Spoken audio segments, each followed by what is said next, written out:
Hey, what's up guys? This is Anthony from Anthony's Customs, and for this review we are looking at the NECA Terminator 2 Judgment Day T-800 figure. This is the ultimate version with the enhanced articulation. And I have to say, this is a pretty impressive figure. That's not to say there aren't a few things I wouldn't mind being different, but overall, it's incredible. For the price point, you really just cannot beat it. So let's take a look at the height first, and then we'll get into the accessories. He stands just under 7 inches, almost made it right there, and then that makes him about just under 18 centimeters. So he's definitely larger than like your 6-inch scale figures. He is marketed as a 7-inch figure, and that's what he is. As far as the accessories go, we have 3 different heads.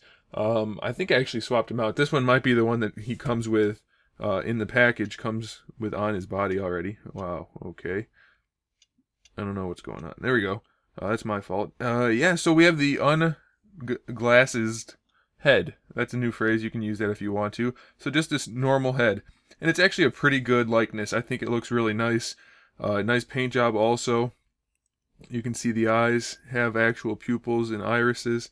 If I can hold it steady enough.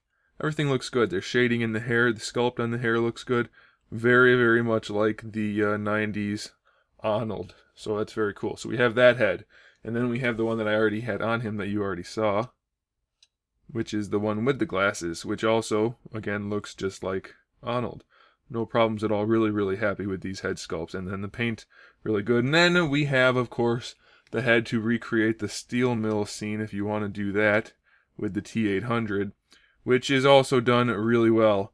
Could do a little bit better, I think, for that blood dripping out of the open wound right there, but still looks really good. The T-800 head inside looks really, really nice, and then the eyes and everything are still painted very well.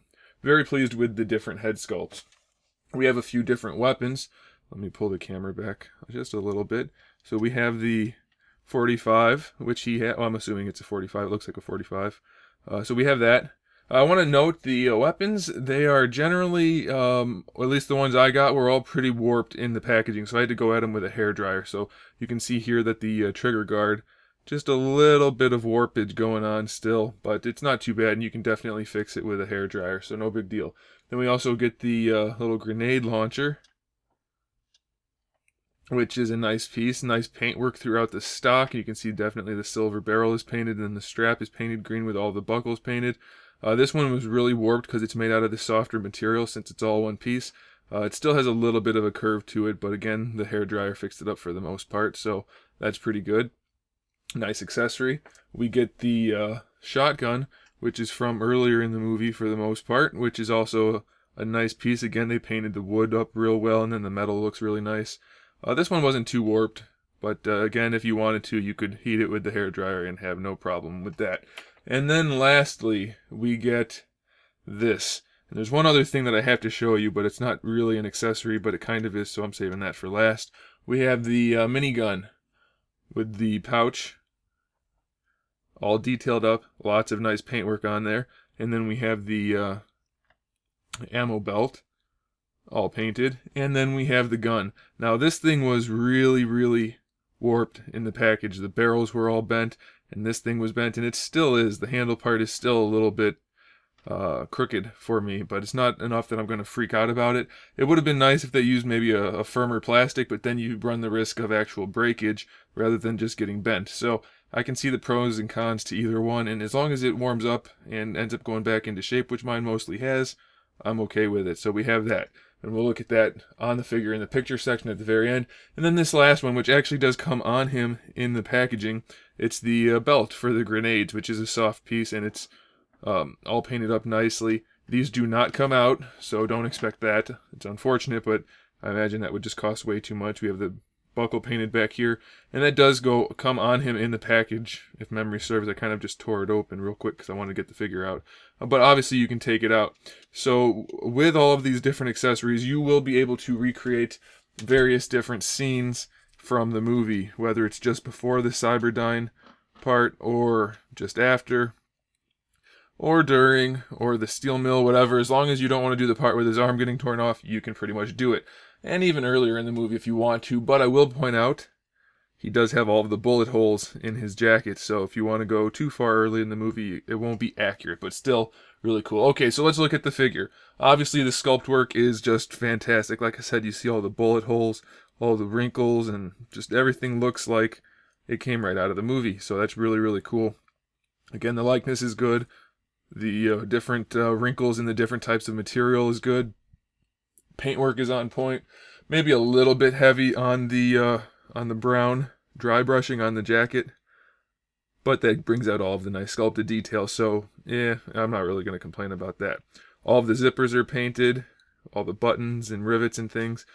Everything looks really good. You can see the gloves have little to no dry brush on them to make sure that they stand out from the leather jacket.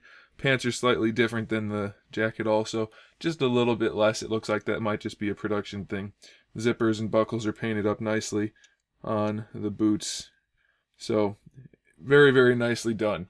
Now as far as articulation goes, because that's the whole point of this guy, since he's the highly articulated version of this figure, let's take a look. The head is on a ball peg, so from the neck you can move the head pretty much any way you want to, and it looks pretty darn good.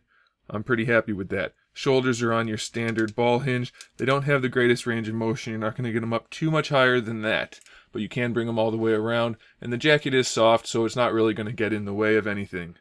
Bicep swivel comes down here at the elbow, so you can rotate the arm around that way, and you get your hinge, which you can get the arm up to about 45 degrees, or 90 degrees, I'm sorry, so that's pretty good.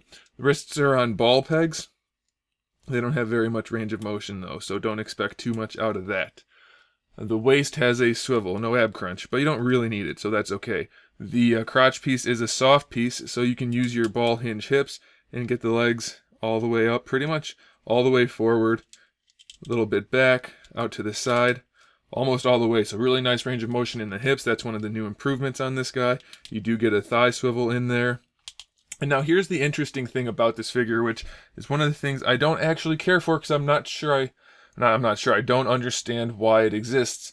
This thigh is a solid piece. This thigh has a swivel right here. I'm not sure why it has one and not the other. Maybe that's a remnant of the older version of this figure. I don't know. This one is a fixed piece, unless it's just super well sculpted and I can't, and it's stuck and I can't break it free. It doesn't have that joint. The knees are decent knees. They don't have the best range of motion, but it's definitely enough. We almost get 90 degrees out of that, so that's pretty good. You also get a little bit of rotation in there if you need it. Now here's the other strange thing. This leg, lower leg, is solid. This leg has a swivel in it. Again, I don't understand why that is, but it's there. You can ignore it just as well, so that's not a big deal, but it is there. And then lastly, the ankles are on ball pegs. So you get, let's use this foot. You get pretty good range of motion out of the foot, so you shouldn't really have any trouble posing him.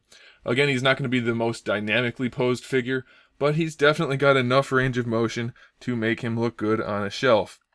The only things that really bug me are those weird leg joints, and then the fact that he cannot really hold a gun in his left hand. He just has that kind of secondary sculpt. So it would have been nice to have an alternate hand for this side, but it's not a huge deal because we already got a ton of stuff. Ton of articulation, ton of sculpt, ton of paint, ton of accessories, all for a really, really low price point. So I'm not complaining at all. It's just things that I would have liked is basically it. So no big deal. I definitely recommend this 100%. It's a fantastic figure. I'm not even the hugest Terminator fan, but this thing is just really, really great. So go pick it up if you haven't already. Stick around for the photos here at the end, and make sure you subscribe to the channel so you can see my upcoming figure reviews, custom figures, and other good stuff. And in the meantime, keep collecting.